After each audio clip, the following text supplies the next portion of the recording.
여러분 챗GPT 아시죠? 네, 한 번쯤은 다 들어보셨죠? 네, 써보지 않아도 한 번쯤은 다 들어보셨을 텐데 요즘 학교에서는 챗GPT로 인해서 아주 골머리를 앓는다고 합니다. 과제나 시험을 다 챗GPT로 하니까 이게 잡아낼 수가 없는 거예요. 그래서 막 다 100점을 맞으니까 말이 안 되잖아요. 그래서 분별력도 없고 변별력도 없고 막 그래서 논란이 되는데 그 교수가 대학교 교수가 이 챗GPT 쓰는 학생들에게 화를 내는 그런 영상이 요즘 화제입니다. 그래서 제가 영상을 하나 가져왔는데 짧은 영상이니까 2번 보도록 하겠습니다. 네, 한번 볼까요? 챗GPT를 사용해 과제하는 학생들 때문에 열받은 교수.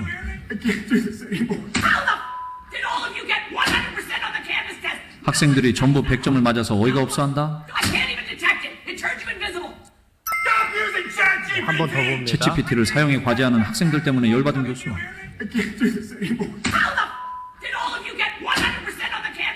학생들이 전부 100점을 맞아서 어이가 없어한다.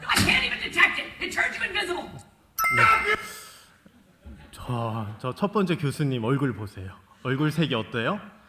빨개요. 쓰러질 것 같이. 그러니까 모두가 어떻게 다 100점을 맞냐. 이 말도 안 되지 않냐 하면서 막 불이 나서 막 화를 내는 장면인데 심각하죠? 어떠세요? 심각하죠? 근데 더 심각한 건 뭔지 아십니까? 이 영상도 가짜입니다.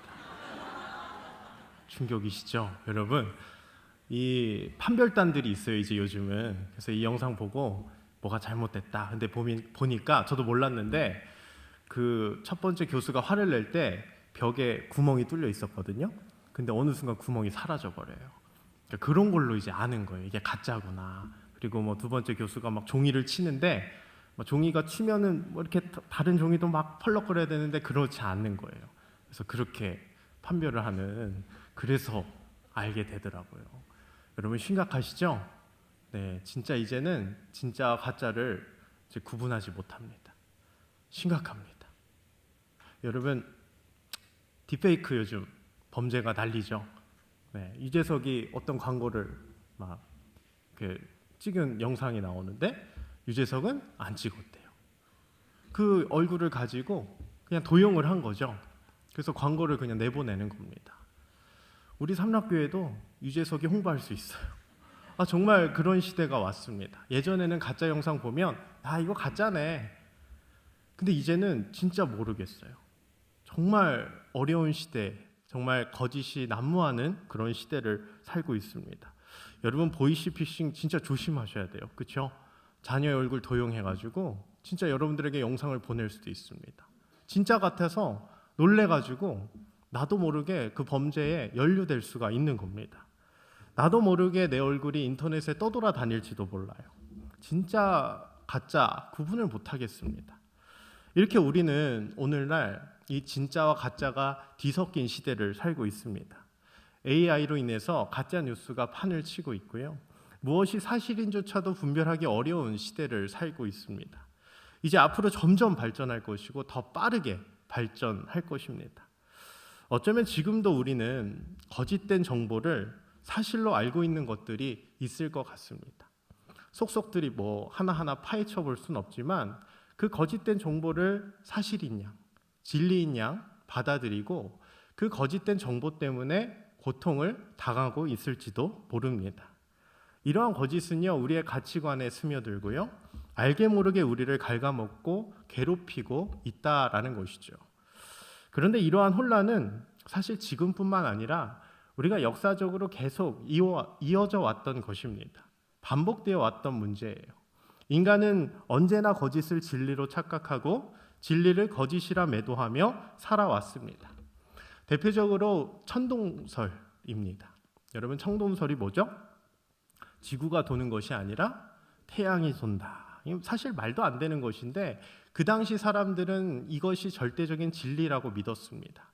그리고 이 사실을, 이 정보를 그 신앙까지 접목을 시키는 거예요. 그래서 이 천동설을 부인하면 너는 신성모독이다, 너는 이단이다 하면서 협박하고 또 형벌에까지 처하는 그런 억울한 일도 많았습니다. 그런데 그 어둠 속에서도 진리를 포기하지 않는 자가 있었는데 바로 누굴까요? 코페르니쿠스입니다. 코페르니쿠스가 처음에 아무리 생각해봐도 지구가 도는 것 같아. 지동설 같아. 근데 말을 할 수 있었을까요? 말을 못했습니다. 그래도 진리인데 말해야 되지 않아? 할 수 있는데 사실 이런 겁니다. 제가 예를 들어서 여기서 여러분 지동설이 아니라 청동설입니다. 지구가 도는 게 아니라 태양이 돌고 있어요. 이러면 여러분들 저를 어떻게 할 것 같아요? 저런 게 뭐 목사라고, 저런 게 뭐 고등부를 맡는다고 하면서 끌어내릴 거예요. 근데 그 당시도 그랬다니까요. 심지어 그 당시에는 청동설을 신과 연결했다. 그래서 신성모독으로 형벌에 처할 수 있는 겁니다. 그러니까 코페르니쿠스가 말을 못 하겠는 거예요. 그러다가 죽기 직전에 책을 하나 저술하는데 바로 지동설과 관련된 그런 책이었습니다. 근데 그 책이 사회적으로 받아들여졌을까요? 아니요. 안 받아들여지고 금서로 지정돼 있습니다. 읽지 말라는 거죠. 그런데 이제 그렇게 70년이 지난 후에 이제 우리가 잘 아는 사람이 나옵니다. 누구죠? 갈릴레오? 갈릴레이가 나오는 거예요. 자기가 망원경을 직접 제작해가지고 이제 별자리를 관찰하는데 특히나 금성을 관찰하는데 아무리 봐도 이건 지동설이다. 그래서 그가 주장을 합니다. 그런데 받아들여졌을까요? 안 받아들여졌어요. 그리고 2차 판결에서 그는 결국 내가 한 주장은 모두 거짓이다. 수많은 협박 속에서 억압 속에서 이 모든 것들은 다 거짓이다. 그냥 형벌을 피하기 위해서 목숨을 부지하기 위해서 그냥 거짓이라고 밝혀버렸습니다. 그럼에도 불구하고 사회적으로 이제 문란을 일으켰다는 이유로 그는 유죄 판결을 받았습니다. 여러분 이렇게 진리를 밝히는 건 굉장히 어렵습니다. 여러분 진리 좋아하세요? 사실 좋아하십니까? 여러분 팩트 폭력이란 말 아시죠? 팩폭. 네, 사실을 말해요. 그런데 기분이 좋아요, 나빠요? 나빠요. 우리는 진리를 원해요. 사실을 원해요. 근데 진짜 사실을 말해주면, 진짜 진리를 말해주면 우리는 싫어합니다. 어쩔 수 없습니다. 왜냐하면 우리는 죄인이기 때문에 그렇습니다. 죄인은 어둠을 사랑합니다. 빛을 싫어합니다. 그래서 사실보다는 거짓을 좋아합니다. 그리고 가십거리를 좋아하기 마련입니다. 그래서 빛이신 예수님도 이 땅에 오셨지만 사람들은 그 빛이 싫어서 그를 십자가에 못 박은 것입니다. 그러나 진리는 영원합니다. 잠시 가려질 수는 있어도 결코 사라지지 않습니다. 반드시 드러나게 돼 있습니다. 시간이 지나면 모든 것이 밝혀지는 것이 진리라는 거죠. 오늘 우리가 읽은 요한복음 4장의 말씀도 결국 진리에 관한 말씀입니다. 오늘 말씀 요한복음 4장 24절 다시 한번 읽어보도록 하겠습니다. 24절입니다. 시작.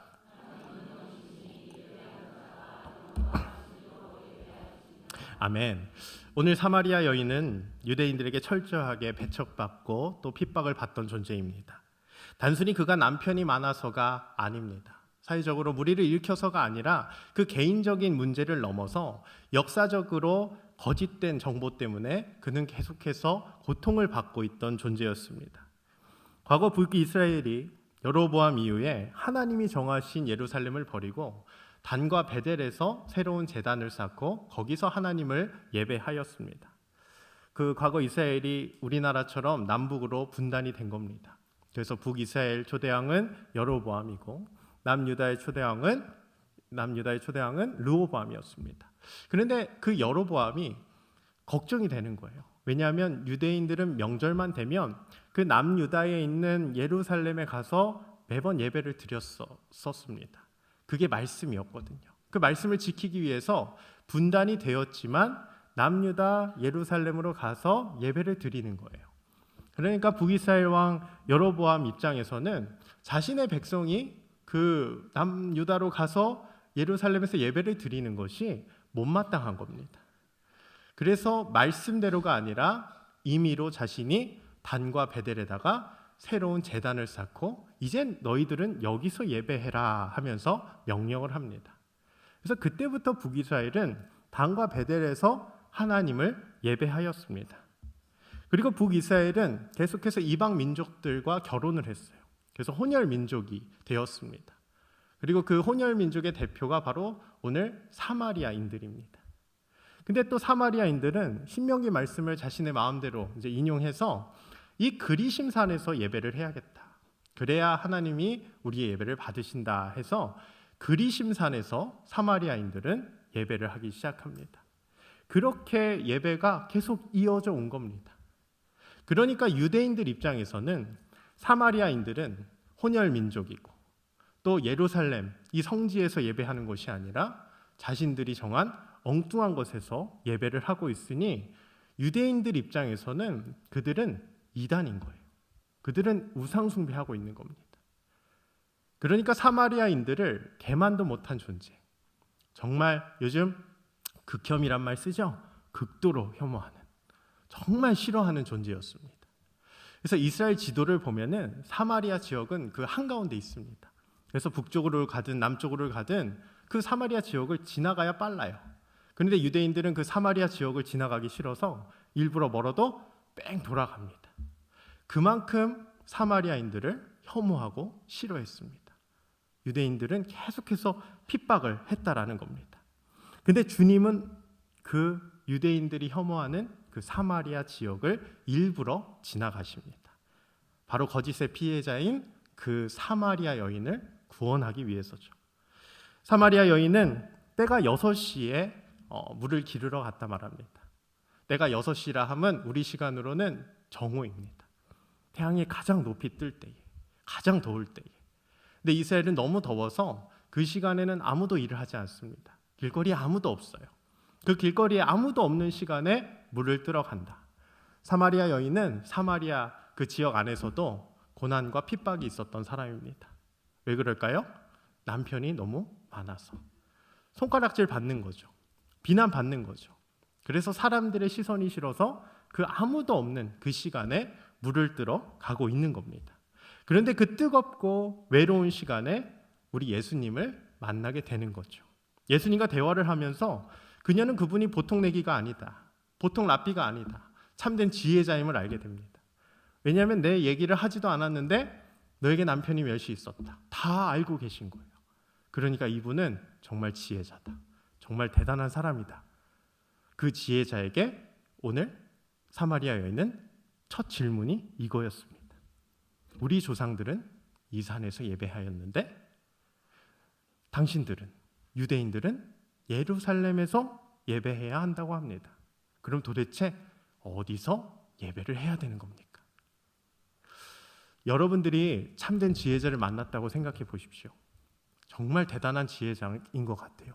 그럼 여러분들은 어떤 질문을 던질 것 같습니까? 나 돈 얼마나 벌죠? 나 얼마나 성공하죠? 이런 거 물어보지 않겠어요? 속에 있는 거? 오늘 사마리아 여인은 진짜 저는 언제 제대로 된 남편을 만납니까? 이런 질문 해야 되지 않을까요? 근데 그녀가 한 첫 질문은 뭐예요? 이 산에서 예배해야 됩니까? 저 산에서 예배해야 됩니까? 도대체 어디서 예배해야 됩니까? 이게 그녀의 첫 질문이었습니다. 우리 조상들은 이 산에서 예배했는데 여러분 이 산이 어디죠? 그리심산이에요. 우리 조상들은 여기서 예배했는데 유대인 당신들은 예루살렘이랍니다. 도대체 우리는 어디서 예배해야 됩니까? 어디서 예배해야 하나님이 기쁘게 예배를 받으십니까? 이 여인은 평생 이것 때문에 고통을 당한 겁니다. 다른 건 물어보지 않고 바로 하는 질문, 이 질문 안에는 그녀의 인생 전체가 담겨 있는 거죠. 혼란과 상처와 멸시와 종교적 혼동이 있는 겁니다. 그 모든 무게를 담은 질문이었습니다. 매번 그리심산에서 예배를 드려도 그녀는 불안했을 겁니다. 혹시나 여기서 예배를 드렸는데 하나님이 안 받으시면 어떡하지? 항상 불안했을 겁니다. 그러니까 바로 그 지혜자를 만나니까 첫 번째로 하는 질문, 도대체 어디서 예배를 드려야 합니까? 그때 주님이 말씀하십니다. 우리 23절, 24절 같이 한번 읽어봅니다. 시작.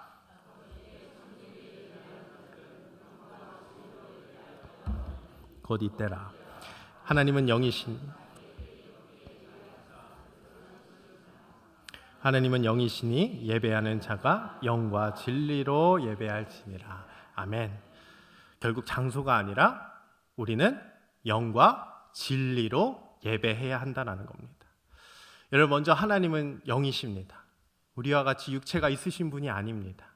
그런데 성경에 보면 하나님의 손이 나옵니다. 왜 나올까요? 우리가 이해하기 쉽게, 우리가 알아들을 수 있도록 그렇게 말씀하신 겁니다. 여러분, 성경은 하나님의 계시입니다. 근데 뭘로 이루어져 있죠? 글자로 이루어져 있죠. 우리가 이해할 수 있도록 자신을 보여주신 겁니다. 나타내신 겁니다. 그러니 하나님은 영이십니다. 근데 하나님은 영이신데 그 하나님을 예배할 때에 뭘로 예배해야 된다고요? 영과 진리. 여러분, 영과 진리가 뭘까요? 성령입니다. 영은. 예수님을 믿으면 우리는 성령을 받습니다. 그 성령으로 우리는 예배하는 것입니다. 그럼 진리는 뭘까요? 진리는 헬라어로 보면은 아레세이아라고 합니다. 이것은 요한복음에서 단순히 참된 것을 의미하는 것이 아니라 예수 그리스도를 아는 지식입니다. 그러니까 영과 진리로 예배해야 된다. 한마디로 뭐죠? 예수 그리스도를 통해서 하나님을 예배해야 된다. 예수 그리스도가 아니면 우리는 하나님을 예배할 수가 없는 것입니다. 그래서 예수님은 말씀하셨죠. 내가 길이요 진리요 생명이니 나를 말미암지 않고는 아버지께로 올 자가 없느니라. 요한복음 14장 6절에 기록되어 있죠. 예수 그리스도가 아니면 우리는 아버지께로 갈 수가 없습니다. 예수 그리스도를 통해서만 우리는 하나님을 참되게 예배할 수 있는 겁니다. 그리고 우리가 예수 그리스도의 이름으로 예배할 때에 하나님은 기쁘게 우리의 예배를 받으실 줄 믿습니다. 단순히 장소가 아니라는 거예요. 오직 예수 그리스도만, 그것이 진리입니다. 여러분, 삼락교회에서만 예배 드려야 됩니까? 아닌 거죠. 여러분, 직분이 있어야만 예배 드릴 수 있는 건가요? 아닙니다. 봉사를 많이 해야 되나요? 아닙니다. 헌금을 많이 해야 되나요? 아닙니다. 돈이 많아야 되나요? 아닙니다. 오직 예수님의 이름으로만 우리는 예배할 수 있는 겁니다. 이것이 진리입니다. 이것이 진리인데 세상은 여전히 거짓으로 우리를 현혹시킵니다. 혼동시켜요. 너가 무슨 예배냐?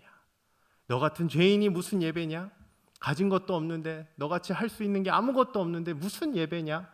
너가 예배 드린다고 하나님이 기뻐하실 것 같아? 계속 우리는 옆 사람과 비교하면서 또 나를 자책하면서 나 같은 죄인이 그래 무슨 예배를 드릴 수 있어? 나는 볼품 없는데, 난 자격 없는데 하나님이 내 예배를 받아주실까? 계속해서 세상의 가치관으로, 그 거짓된 가치관으로 우리를 계속해서 괴롭히고 고통 속에 몰아넣는다는 거죠. 여러분, 아무리 기술과 과학이 발전해도 우리의 지식은 여전히 부분적입니다. 우리는 수많은 잘못된 가치관과 가짜 정보 속에서 우리 마음을 잃게 됩니다. 쓸데없는 열등감을 갖게 됩니다. 옆 사람과 비교하면서 쓸데없이 비교하면서 허황된 꿈을 꾸면서 자신을 고통 속에 몰아넣습니다. 그리고 아이러니하게도 이 진보된 사회를 살고 있는데 오히려 우리의 인생은 더 퇴보된 그런 삶을 살아갈 때도 참 많은 것 같습니다. 오늘 본문의 사마리아 여인도 그렇게 혼란 속에 있었습니다. 그러나 그녀가 붙든 딱 하나의 진리, 메시아가 오시면 모든 것을 밝힐 것이다. 메시아가, 그리스도가 오시면 모든 진리가 밝혀질 것이다. 그녀에게는 이 믿음이 있었습니다. 오늘 25절 같이 한번 읽어보겠습니다. 시작. 여자가 이르되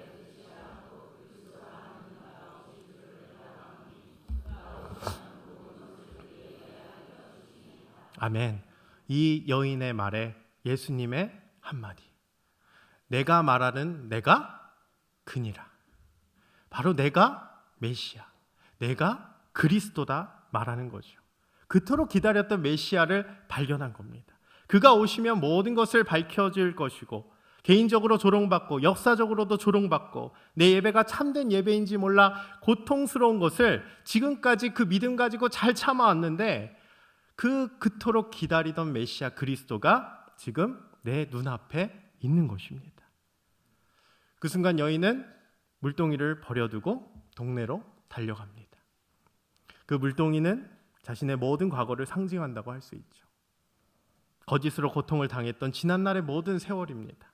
모든 것을 버려두고 동네로 달려갑니다. 그녀는 항상 사람들의 눈을 피해 다녔습니다. 그런데 진리를 마주하자, 메시아를 발견하자, 그리스도를 발견하자 그는 그 동네로 뛰어 들어갑니다. 그리고 그 진리를 온 동네에 전하기 시작합니다. 29절, 내가 행한 모든 일을 내게 말한 사람을 와서 보라. 와서 보라. 사람들을 피해 다녔던 그녀가 이제 진리를 마주하자 사람들에게 달려가서 와서 보라. 그리스도가 아니냐. 그녀의 말을 듣고 그 진짜 소식을 듣고 동네 사람들은 모두 예수께로 나오고 있습니다. 사랑하는 성도 여러분, 우리는 이미 진리 앞에 서 있습니다. 진리이신 예수 그리스도는 이 땅에 오셨고 우리를 위해 죽으셨지만 그 죽음을 이기시고 부활하셔서 우리에게 새 생명을 주셨습니다. 그리고 이제 하늘로 올라가시면서 우리에게 성령을 부어주셨죠. 그러면서 약속하신 것, 내가 다시 올 것이다. 우린 이 믿음 가지고 이 진리 가지고 살아가는 성도입니다. 이 진리를 따르면 우리는 자유하게 되며 생명을 갖게 되며 참된 기쁨을 얻게 됩니다. 그런데 세상은 계속해서 거짓된 성공을 말합니다. 거짓된 만족을 약속합니다. 이것만 하면 돼. 이것만 얻으면 돼. 너 이거 부족하잖아. 너 이거 조금만 더 하면 돼. 여러분, 그런다고 우리가 영원한 생명을 얻을 수 있을까요? 참된 만족을 얻을 수 있을까요? 참된 기쁨을 누릴 수 있을까요? 이것은 계속해서 우리를 목마르게 합니다. 성경에 나오죠. 나를 믿는 자는 성경의 이름과 같이 그 배에서 생수의 강이 흘러나오리라. 7장, 요한복음 7장 38절이죠. 성경의 이름과 같이 우리가 예수 그리스도를 믿으면 우리 배에서 생수의 강이 흘러넘칠 줄 믿습니다. 그 생수는 마르지 않습니다. 더 이상 목마르지 않습니다. 오늘 사마리아 여인은 목이 말라서 계속해서 물동이를 들고 그 우물로 갔어야 됐습니다. 그러나 진리이신 예수 그리스도를 만나면, 그 진리이신 예수 그리스도를 우리가 찾고 우리가 만나면 이젠 그 진리이신 예수 그리스도께서 우리에게 영원한 생수, 그 생수의 강을 우리에게 더해 주실 줄 믿습니다. 우리는 진리를 가진 자입니다. 예수 그리스도 그 생명을 가진 자입니다. 그러므로 더 이상 세상의 거짓된 그 가치 속에 흔들리지 말아야 됩니다. 사마리아 여인이 혼란 속에서도 메시아를 기다렸듯이 우리도 이 혼란스럽고 거짓이 난무하는 이 시대 속에서 다시 오실 그 예수 그리스도를 기다리는 우리 모두가 되길 소망합니다. 이 사마리아 여인은 진리를 마주하자 진리를 전할 수밖에 없었습니다. 여러분, 진리를 만난 자, 가진 자는 가만히 있을 수 없습니다. 여러분, 우리가 하나님을 드러내야 된다. 하나님께 영광을 돌려야 된다. 여러분, 이 말을 들으면 어느 때는 부담스러울 때가 있어요. 내가 어떻게 살아야 내가 하나님께 영광을 돌릴 수 있을까? 뭘 해야 될 수 있을까? 근데 잘 생각해 보면 쉽습니다. 진리를 마주한 자는 자연스럽게 하나님을 드러낼 수밖에 없습니다. 그것이 진리이기 때문에 못 참는 거죠. 예수 그리스도를 만나면 못 참는 겁니다. 다른 사람한테 진리를 전할 수밖에 없습니다. 그것이 하나님을 드러내는 것이고 하나님께 영광을 돌리는 겁니다. 그러므로 진리이신 예수 그리스도를 더욱 알아가길 소망합니다. 이것이 하나님을 드러내는 것이고 이것이 하나님께 영광을 돌리는 것입니다. 하나님이 자신을 계시하신 이 성경을 읽고 묵상함으로 진리이신 예수 그리스도를 더욱더 배우시길 소망합니다. 예수 그리스도를 알아가길 소망합니다. 그 진리이신 예수 그리스도를 만나면 우리는 자연스럽게 내 삶을 통해서 하나님께 영광을 돌릴 줄 믿습니다. 그러므로 사랑하는 성도 여러분, 가짜에 휘둘리지 마십시오. 거짓 때문에 자신을 자책하지 마십시오. 우리의 어떠함으로 예배하는 것이 아닌 오직 영과 진리로 예배해야 됩니다.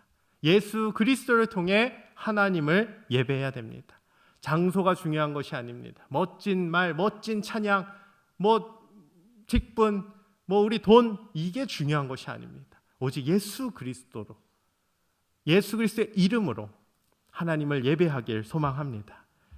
그리고 우리에게 소망이 되고 위로가 되는 건 그 진리이신 예수 그리스도께서 우리에게 먼저 찾아오신다는 겁니다. 우리가 진리를 막 탐구한다고 진리가 찾아오는 것이 아닙니다. 먼저 예수님께서 찾아오셨다라는 겁니다. 오늘도 말씀 보면 예수님은 일부러 사마리아 지역을 통과하셨습니다. 4장 4절에 보면 사마리아를 통과하여야 하겠는지라. 헬라어로 보면은 이거는 신적 의지가 담겨 있는 겁니다. 예를 들어서 모세가 뱀을 든 것 같이 인자도 들려야 하리라. 이것도 똑같은 헬라어로 쓰여졌거든요. 신적 의지가 담겨 있는 거예요. 예수 그리스도의 그 의지가 담겨 있는 겁니다. 하나님의 구원 계획이 담겨져 있는 겁니다. 왜 일부러 그 길을 가셨죠? 그 고통 속에 있는 사마리아 여인을 구원하기 위해서, 만나기 위해서입니다. 우리도 마찬가지입니다. 주님은 이 땅에 육신을 입고 이 땅에 오셨습니다. 왜 오셨나요? 의인을 부르러가 아니라 죄인을 부르러, 구원하러 오셨습니다. 그분이 먼저 우리에게 찾아와 주셨습니다. 우리에게 먼저 찾아오신 그 예수 그리스도를 날마다 깨닫고 그 예수 그리스도를 날마다 누리며 살아가는 우리 모두가 되기를 소망합니다. 유대인들도 자신이 진짜라고 생각했습니다. 근데 예수님 입장에서는 그도 거짓이었습니다. 유대인이나 사마리아인이나 모두 거짓입니다. 오직 진리는 예수 그리스도인 줄 믿습니다. 그 진리신 예수 그리스도를 붙들길 소망합니다. 오직 진리는 예수 그리스도뿐입니다. 그리고 그 진리이신 예수 그리스도를 알아갈 때에 우리는 하나님께 영광을 돌릴 줄 믿습니다. 이 진리 위에 굳건히 서는 우리 모두가 되기를 소망합니다. 알아가면 되는 겁니다. 오직 예수만이 우리의 진리이며 예수만이 우리의 생명인 줄 믿습니다. 그 믿음 가지고 이번 한 주도 예수님만 따라 거짓된 정보, 잘못된 정보, 그 세상의 가치관에 휘둘리지 말고 오직 진리이신 예수 그리스도만 따라가는 우리 모두가 되기를 주님의 이름으로 축복합니다.